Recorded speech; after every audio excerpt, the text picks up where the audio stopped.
Bonjour à tous et bienvenue pour ce nouveau podcast Café avec Spiritisme avec les commentaires de Saulo Monteiro. Saulo nous dit: comment allez-vous aujourd'hui? Est-ce que vous allez bien?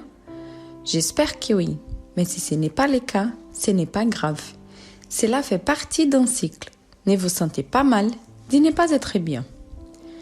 Toujours en étudiant le livre L'âme immortelle de Gabriel Delon, nous arrivons au dernier chapitre de la première partie, dans lequel il raconte des cas et enregistre une documentation intéressante sur les phénomènes qui impliquent l'existence et les fonctions de soi-disant père-esprit.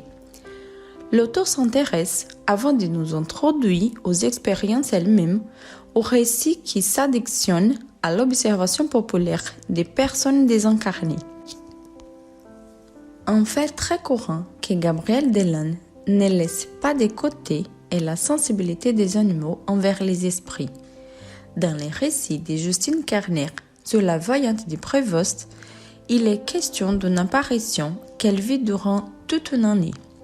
Chaque fois que l'esprit apparaissait, un lévrier noir de la maison semblait sentir sa présence, et aussitôt que la figure était perceptible à la voyante, les chiens accouraient auprès de quelqu'un,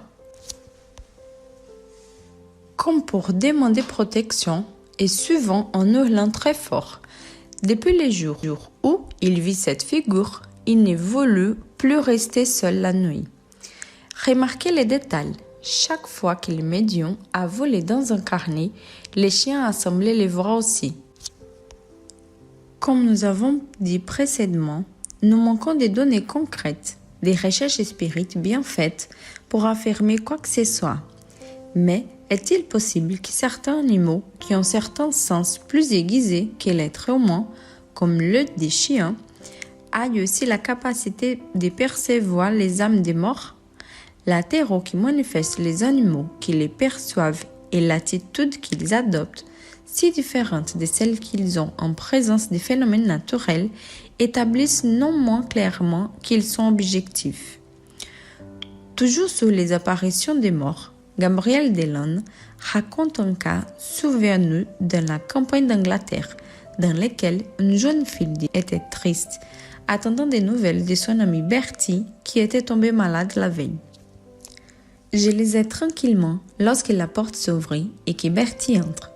Je me levai brusquement pour lui pousser un fauteuil près du feu, car il paraissait avoir froid et il n'avait pas de manteau, bien qu'il neigeait. Je me mis à les gronder d'être sorti sans se bien envelopper. Au lieu de répondre, il mit sa main sur sa poitrine et secoua la tête, ce qui, selon moi, devait signifier qu'il n'avait pas froid, qu'il souffrait de la poitrine et qu'il avait perdu la voix, ce qui lui arrivait quelquefois. Je lui reprochai encore son imprudence. Je parlais encore lorsqu'il MJ entre et me demanda à qui je parlais. Je lui répondis: voici ce nouveau garçon sans manteau et avec un si mauvais rhume qu'il ne peut parler. Prêtez-lui donc un manteau et revoyez-le chez lui. Jamais je n'oublierai l'horreur et la stupeur peintes sur la figure du bon docteur, car il savait ce que je ne savais pas, que le pauvre garçon était mort il y avait une demi-heure, et il venait pour m'apprendre cette nouvelle. Il existe de nombreux cas documentés d'esprits qui se montrent d'une manière si matérielle qu'ils semblent incarnés. Dans le cas de certaines matérialisations, il est possible de les toucher, de les ressentir, compte tenu de la matérialité du phénomène. Dans le cas rapporté, l'apparition n'était pas tangible, puisqu'une seule personne l'a observée, mais un haut niveau de densification est nécessaire pour que les corps spirituels se confondent avec les corps matériels. Une thèse bien organisée a émergé en Europe de Gabriel Delon pour réfuter le phénomène des apparitions.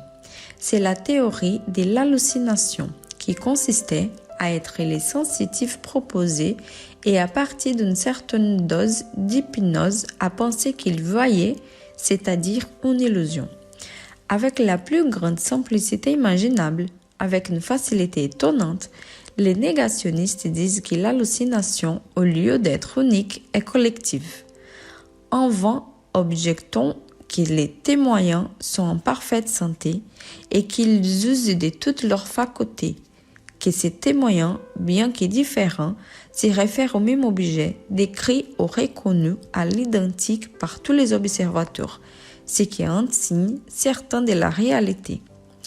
Dès la semaine prochaine, Gabriel Delan s'appuiera sur des faits, produits et reproduits par des expériences spirites, pour prouver que certaines apparitions sont si réelles qu'on les photographie même. Depuis, plus l'ombre d'un doute ne subsiste sur leur objectivité, si obstinément contestée. Je vous souhaite une très belle journée avec beaucoup de paix et jusqu'au prochain épisode de Café avec Spiritisme.